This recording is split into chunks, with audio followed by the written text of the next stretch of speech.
Hello, everybody, and welcome to the Next Gen Planners podcast. My name is Dan, and I'm the head of community experience here at Next Gen Planners.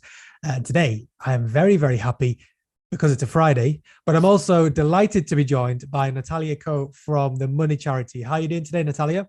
I'm very well, thank you. Thank you very much for having me. It's an absolute pleasure to have you on. And before we start, I will just say that I love the work that you guys do. And we're very, Oh, very, thank you. here at Next Gen Planners, we all love the work that you guys do. And it's a really good partnership to have. And hopefully it'll get stronger over the years as well. And we can really start to have an impact. So it's a pleasure to have you on. Thank you Oh, very, very thank much you. for joining us. So, for anyone who doesn't know Natalia, she is the Young People Programs Manager at the Money Charity. And I hope I've got that right, Natalia. I think I have. Yes, yeah, that's the one. So, to kick us off, and we always start our podcast this way, can you tell us a little bit about what it is that you get up to on a daily basis as the Young People Programs Manager? Yeah, absolutely. So, just to give you a bit of background for those of you that don't know us, the Money Charity are a national financial capability charity. So we work with young people, workplaces, and communities, supporting them to really get the most out of their money, understand it, and be able to, have that kind of management and control of it. So on the young people side, I manage all of our programs. We have workshops that are delivered in schools. They're very much, interactive and discussions focused, and they're also delivered in lots of other settings outside of schools. We work with lots of charities and youth groups, and then we have teacher resource packs, which are given out to teachers that have lesson plans and activities so that they can deliver their own financial education. We have student money manuals, which are like essential guides for managing your money at university, and then we also have a consultancy service. So organizations are able to come to us and we can create kind of bespoke and tailored content for whatever their needs might be. It might be creating a workshop for a very particular group of young people. It might be creating an e-learning platform. It can really vary. So in terms of what I get up to, a big part of my role is kind of looking after the funding of all of our programs. So seeking out new funders, managing funding relationships. I also do a lot of our consultancy work. So we're currently working on a really great project where we're working with young homeless people and creating bespoke content for them. But yeah, there's lots of very varied role. I'm sat here and I'm looking at, because anyone who's listening to the podcast won't be able to see Natalia's lovely smiley face. And Well, I don't think I've seen your lips close, to be honest, Natalia, because you're always smiling and you're always grinning. And uh, I can see why. I mean, obviously you're a happy person, anyways, but I can see why, because that sounds so rewarding. yeah. And it really does sound like that you're making a difference, especially with that project that you just mentioned there. That you are clearly making a difference to young people's lives, and on something that is, every young people's charity is important and does vital work, and yours is certainly included in that, because the work that you guys do could make and will make and is making a huge difference to the world as well. So Oh, thank you fantastic. very I love much. hearing that story. So I've got so many opinions on this and so many thoughts, but the audience aren't here to hear my opinions and my thoughts because they're sick of them. But one of the things that I think everyone who is listening to this, and you and everyone at Next Gen Planners, we all strive for, I would imagine, is better personal finance education on the curriculum in schools. So there's a common thing, isn't there, that you always hear people saying, well, I never got taught about a mortgage at school. I learned about it when I got one. And I never learned about pensions and investments and savings at school. I learned about it too late, effectively. So by the time I'd started saving and by the time I'd started investing, I was realistically just skimming the surface of what I could have done. But can you just kind of give us an idea, because I think probably you're one of the best people to ask about this. What is the situation currently in schools? So what are young people being taught on the curriculum about their personal finances? Yeah, so I mean, at the minute, it really does vary depending on the school. So it is on the curriculum for secondary schools, and it has been since 2014. But it's really, really small. It's, just a couple of sentences. There isn't a lot of guidance out there, for teachers to know what to include and how they should deliver it. And, financial education is a very, very broad subject, and there isn't a lot of guidance on where teachers should be starting, or how they can be delivering it. So there's definitely a lot of work to be done in that area to kind of put it into context and demonstrate where we're currently at. Only 15% of young people cite school as their main source of financial education, and 56% say that most of their financial understanding comes from their parents, and 25% say that they're self-taught. So obviously both of those latter options come with a lot of risks. You don't really have, you can't really monitor if they're learning from their parents or if they're learning from home. There's a lot of room for error. And it also puts a lot of pressure on, families. They might not necessarily be that financially capable themselves and be able to kind of teach those topics. So yeah, I think integrating it further into the curriculum and making it more established there is absolutely something that we're working towards. Yeah, and you mentioned there about tracking it and tracking what they're taught. I think it's more dangerous of what they're being taught, because there's you get taught a lot of things from your parents, and generally the majority of them will set you up to be a good member of the community and a good member of the human race.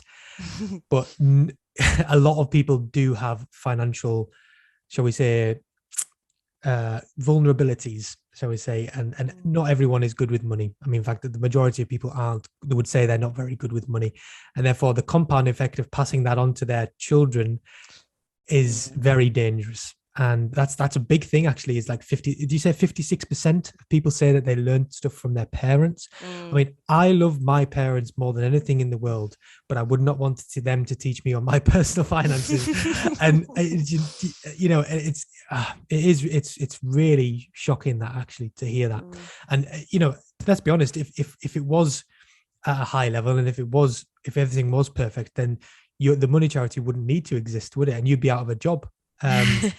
So it shows the amount of work that needs to be done. And this is a big question for you, but what do you think that we can do? And I say we, thereby I mean in every single person in society. What do you think that we can do to get more personal finance education added to the curriculum in schools? Yeah, so I think in terms of what the general public can do, I think talking to those around you about money, talking to children about money if you have them, and making them more aware. But I think in terms of what the kind of financial sector can do and what the financial capability sector can do, what we really need is a kind of single organization that takes responsibility for financial capability and education and is accountable for it and really leads the way on it. Because at the minute the sector is quite spread out, and the responsibility spread out. Some of it's with the Department of Education, some of it's with Department of Workplace and Pensions, some of it lies with schools and charities and things. So we believe that it should be MAPS, the Money and Advice and Pension Service. But yeah, I think having that one leading organization would make a really big impact. Another kind of barrier for us is always going to be funding, and the need for sustainable funding in order to enable us to continue fighting for the cause and to get it more integrated onto the curriculum. And I also think that the sector needs to collaborate and really work together. So we're part of the Youth Financial Capability Group, the YFCG group, and that's essentially made up of lots of other charities and organisations in the sector, and we've worked with them on a range of different projects so that we can share our resources, share our knowledge, and yeah, work towards the same goals. It's interesting. I agree with it, pretty much everything you've said. Well, actually, all of what you said. I can't believe that we are still lagging so much on this, to be honest. Yeah. When we think about, so I think maybe it's a lack of clarity about the impacts that good financial education could have. on society. I mean, we'll talk about this a little bit later because we'll talk about the impact that this could have. But if we just imagine what the world would be like if everyone was at least financially literate, not financially excellent, but financially literate, so they understood money and they understood personal finances. We could be the wealthiest society in the world if we knew about this. And I just don't think that reaches I just don't think that reaches people when we're trying to get this stuff changed. I don't think they understand the benefits that this could have on society. So maybe there's a bit of work done now on educating the people who actually have a say and saying and lobbying them and saying, if we did this, here's what we could achieve.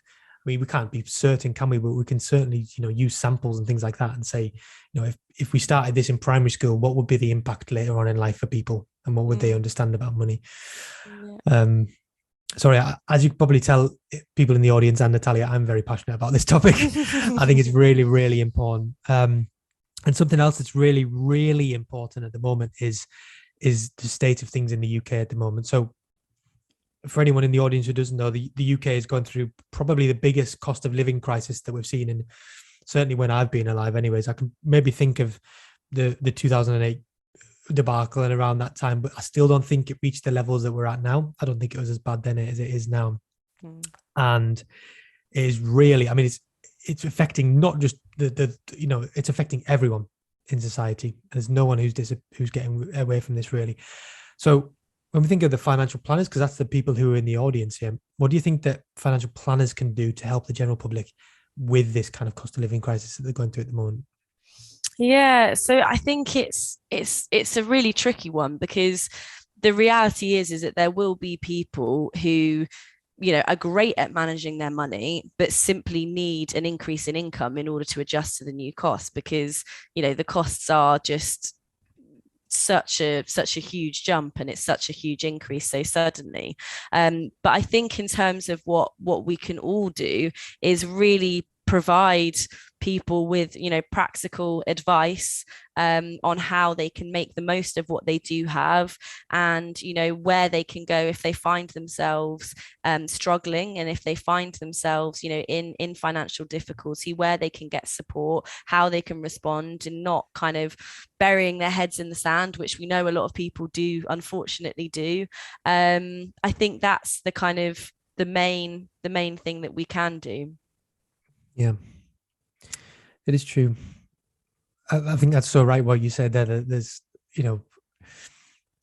the problem is not that they manage their money wrong. Well, I mean, it can be in there, but the majority it has an impact on it. It comes into it, but there's, in reality, there is no need that we shouldn't have to do this in a way, because you should still be able to enjoy life and not have to worry how you're going to pay your mortgage and all that kind of stuff.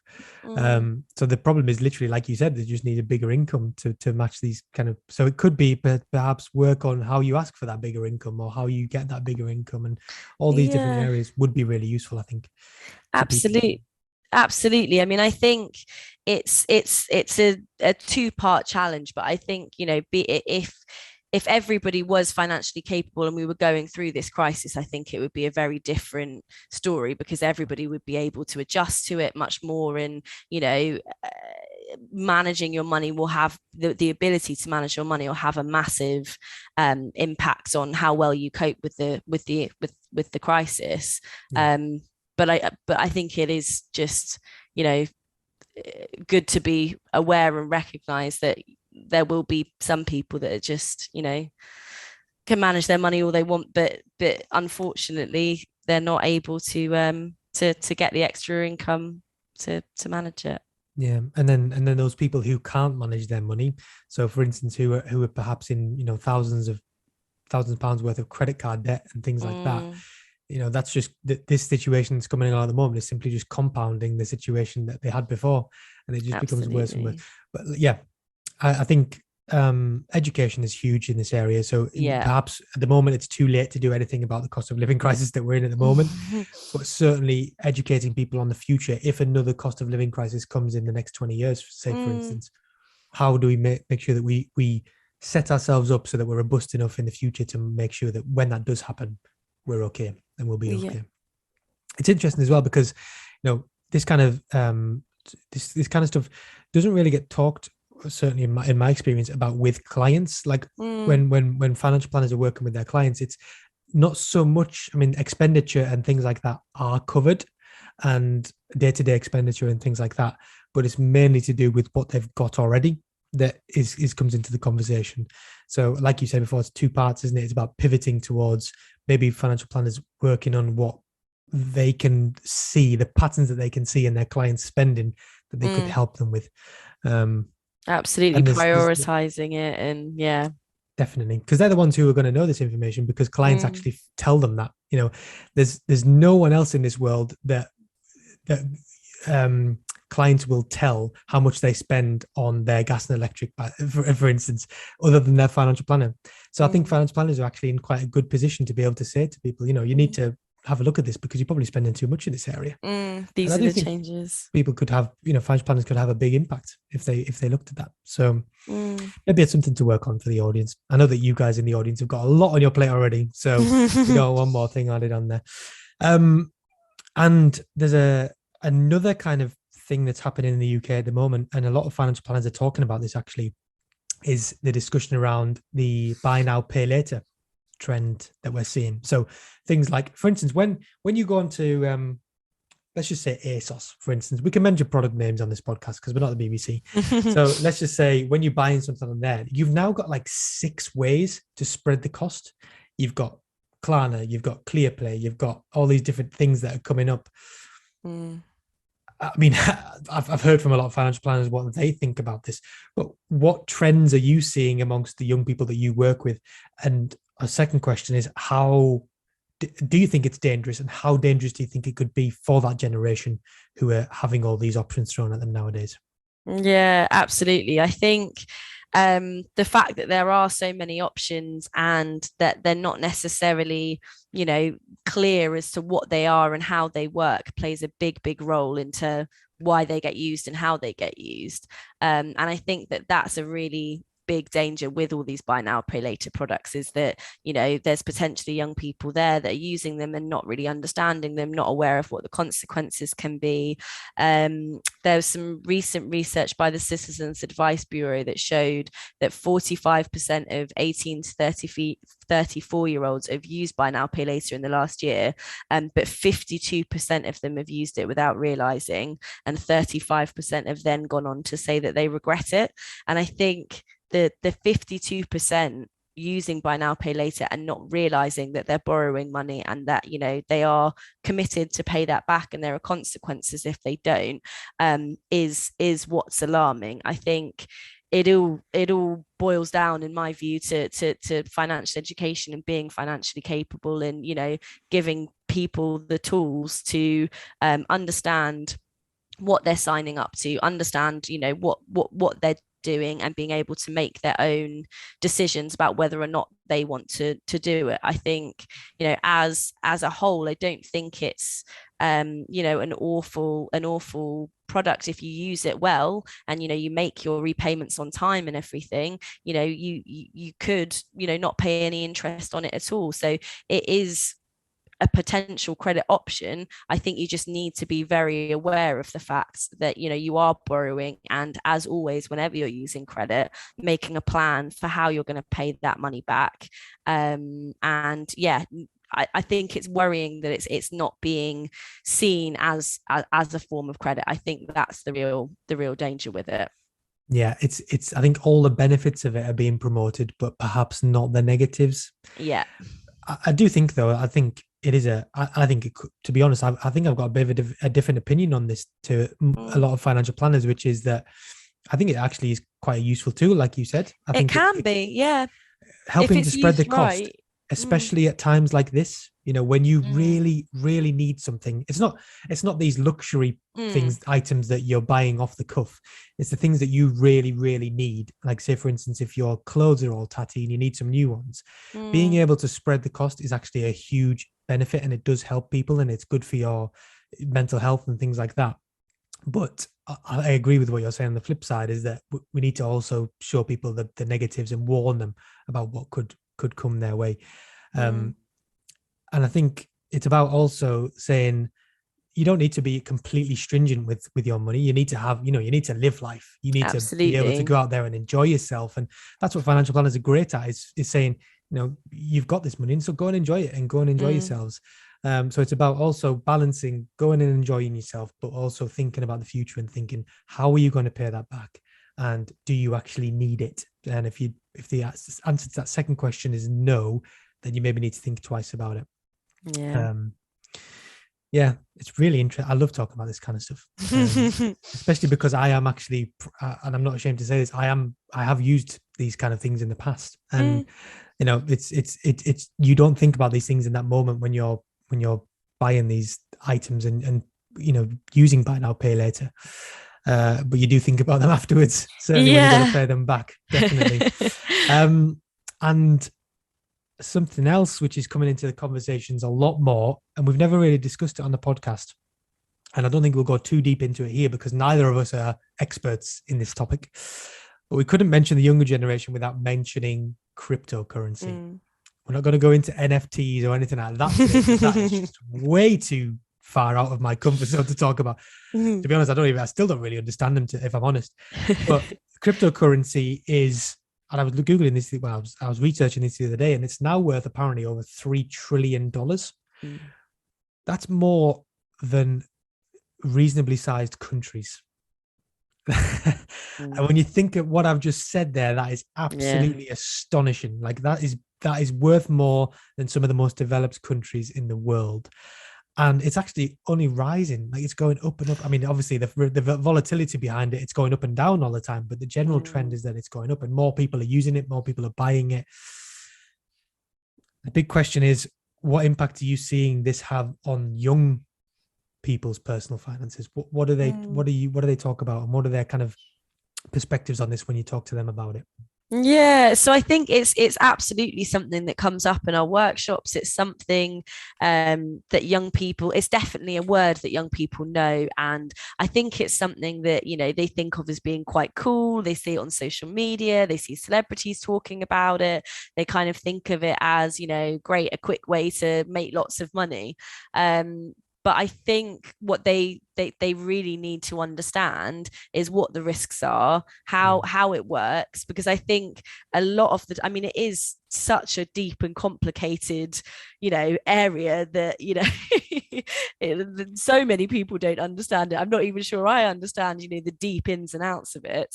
And I think that does kind of need to be broken down for them, just so that they understand the basics and they understand the risk that's involved, and then they can make their own decisions about it. I mean, some people it pays off and works really well, and for other people it doesn't. So I think it's all about putting them in the driver's seat and making them able to make their own decisions about it. In terms of the impact that it's having on their finances, there are a couple of quite worrying trends that we are seeing. One of them being young people using credit in order to have the money to invest into crypto, which is concerning. If you're taking a big risk on money that you've borrowed, it's going to be quite challenging to pay that money back. So to give you some statistics on that, Interactive Investor did a survey of 1,000 young people aged 18 to 24, and they found that 20% had invested in crypto, but over half of them had turned to debt in order to fund that. So 23% were using credit cards, and 17% were using their student loans. So I think that that not only highlights the need to understand crypto better and the risks that are involved, but also the need to understand credit better and the consequences of borrowing, and the fact that can really impact your future and your finances as you kind of move into adult life. I love, and I'm very shocked at the same time with these statistics that you're I love that you brought the statistics along, by the way, because it backs up everything that we're talking about. And rather than just kind of being, rather than just thinking and being theoretical about this kind of stuff, you've got the statistics to actually say this is what people are doing. And they're gearing, I can't believe that people are actually gearing to get cryptocurrency. I mean, that is really, really worrying, actually. Mm-hmm. And there's a interesting paradox here, isn't it? And it shows the dangers of hype, Mm. because the majority of people don't even understand traditional investing, and Yeah. they're not interested in traditional investing. And then when something comes along which is incredibly more at the moment risky and much more complicated and they're much more likely to be confused by cryptocurrency than they are about traditional investing. Mm. But the tendency is, because of the hype, they're more likely to invest in cryptocurrency than they are in traditional investing, Mm. which is just like, I mean, It's crazy. it's absolutely crazy. And there's, Mm. it shows the kind of biases and things that we have as humans towards hype and stuff like that, don't we? Yeah. I think that's absolutely like the way I would describe it when you go into a school. It is a hype. It's a cool word. It's something that, all the young people want to say that they know about, and, they definitely want to talk about it. It's something that they're excited by. Um, Yeah, but yeah, I think it's just making sure that the message is clear and they understand what it is, how it works, and, if they choose that that's what they want to do. But I think it all kind of links to other topics of money management as well, like understanding why it's important to take care of your savings. yeah, Because, if they have a pot, and they're making decisions on where they put it, and they're thinking of putting it in crypto, I think, making them aware of the fact that you might not get that amount of money again, and it's something that you want to look after. It will help you to afford your house and everything, and be yeah. resilient for changes in circumstances is really key as well. Yeah, I think that's one of the problems with it as well, isn't it? That especially with young people, and I am a young person. I hope I would still qualify as a Me young too, person. hopefully. Oh God! But like, even for me, with all the kind of stuff about finance, literally work in financial planning. But even for me, seeing so far in the future to care about this kind of stuff is not at the front of my mind. Mm-hmm. Thinking about the future is not on my priority list today. I'm just thinking about today and what excites me today. Mm. And I think that's probably one of the issues with this kind of stuff, is that if you tell them the risks of investing and things like that, they'll be like, oh, that's so far in the future for me to care. Mm. But so we need to perhaps think of a more interesting and more kind of more exciting way to talk about what you could achieve in the future if you just had these good habits early on and you didn't gear to invest in Yeah. cryptocurrency, for instance. And this, sorry, Natalia, if we could just take a step outside of the questions I had already planned for you, but Mm. should be a quick one, because I just realized I forgot to even mention the likelihood of younger people to want to invest good with their money. Mm. So, as in, ESG investing, green investing, sustainable investing, whatever you want to call it. Mm. From your kind of work with these people, and again, we don't have to go into much detail about this, but are they aware that they can invest, money to make the world better and things like that? Mm. I mean, it's not something that we talk about a huge amount in our workshops, because we tend to focus more on, the financial side and the financial consequences, because we've only got that kind of 1 hour with them. But I mean, yeah, I think you could. I think the younger generations are definitely, a lot greener, and I think they're a lot more conscious about that side of things, and yeah, I think it's absolutely something that they should know about. It's just what kind of sector it falls into, I suppose, in the end. Yeah. I guess it's like we need to solve the leak first. So like there's an analogy that goes around, isn't it? It's if you've got a leak in your bathroom, you don't start mopping up the water straight away. Mm, You fix the leak first, because otherwise it's just going to compound and the problem's going to continue. So yeah.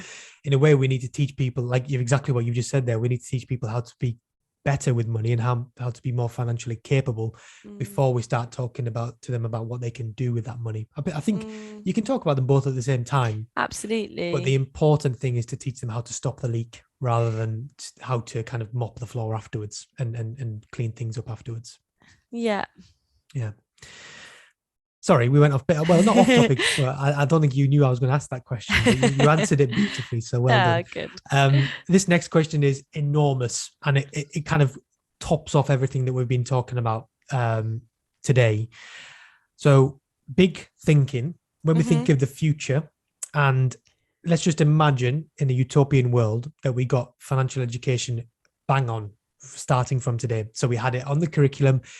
By the time people leave school and by the time people kind of stop being young people, they are fully financially literate. What do you think that a highly financially educated population can have on a society? So I think it's a really, really big question, and one that there unfortunately isn't a lot of kind of research to back up, because it's not something that you can really prove or predict. But we know that money influences lots of different areas of people's lives, and I think if everybody was financially capable, it would have, lots of positive impacts on different areas. The first of which, for me, I think would be mental health and overall well-being. We know that money is linked to mental health, and that if someone's struggling with their mental health, financial difficulties can make that worse. So I think if we were in a society where everybody was financially capable and they were able to kind of keep themselves out of those financially difficult situations, I think mental health and overall well-being would be much better. I think as well, relationships with others, and the way in which people connect and are with each other would be much stronger. We know that money can cause difficulties and can put barriers up in relationships. So if everybody was in control of their money and really able to get what they want from it, I think that would have a really positive effect on relationships. I think people will be, more people will be engaging with their money and kind of buying the financial products that are relevant for them. They'll be asking the right questions about their money, because they understand it, and they understand what the options are to them, and they're more open to those possibilities. I think we'd also have a much more resilient society, because if there was a change in circumstances like what COVID's brought around, people would be financially resilient enough to cope with those challenges. They'd know to kind of have those savings put away and know how to cope. If they found themselves struggling. I think poverty is another big one that there'd be less of if we all were financially capable, because you'd be able to kind of help keep yourself out. I mean, it was not the be all and end all by any stretch. There's definitely policies that would need to change, and other aspects to it, but I think it would definitely have an impact on it. So yeah, lots and lots of different things. All those things there that you've just described. I mean, so life would just be perfect then in a way, wouldn't it? I mean, on the thing you mentioned there about the relationships with others, it's completely right. I don't know what my friends do with their money. I don't know how much they earn. I don't know what they spend their money on. It reminds me, actually, have you seen that? I don't know if you've watched Friends, but there's an episode on Friends where they go into a restaurant to celebrate someone's job, and they're all like spending loads of money, and then Monica, no, is it Joey, Rachel, and Phoebe are all like, you guys don't know how much money we make, because obviously you don't, because otherwise we wouldn't be going to these restaurants all the time. And then it sets off this massive awkward kind of relationship between them, and that is a perfect summary of what everyone feels when they talk to their friends about money. No one wants to talk to their friends about money. But if they were more financially literate, and we weren't scared of these barriers around money and everything like that, perhaps those conversations wouldn't turn bad, and we'd be more willing to. And I'm not going to say, I mean, money's not an exciting topic, is it? I mean, I find it interesting, you do, but for most people, we don't go to the pub on a Friday night and want to talk about money. We want to talk about other things in our lives. So I'm not saying that everyone's going to start talking about money all the time, but when those conversations do come up, it'll be a lot less awkward.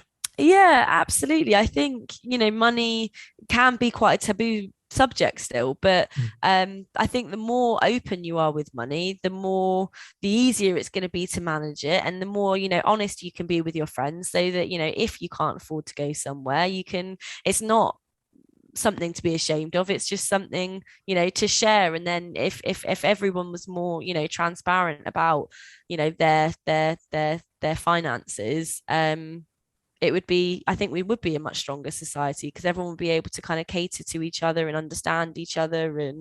And yeah, it'd be great. I think as well, it goes down to the people that you have in your circle, doesn't it? Because I know that if I said to any of my friends that I couldn't afford to go for a meal or something like that, I wouldn't be ridiculed. I wouldn't be told, No, "Well, you're sure. too poor then." But and I don't think anyone's friends would realistically say that to them.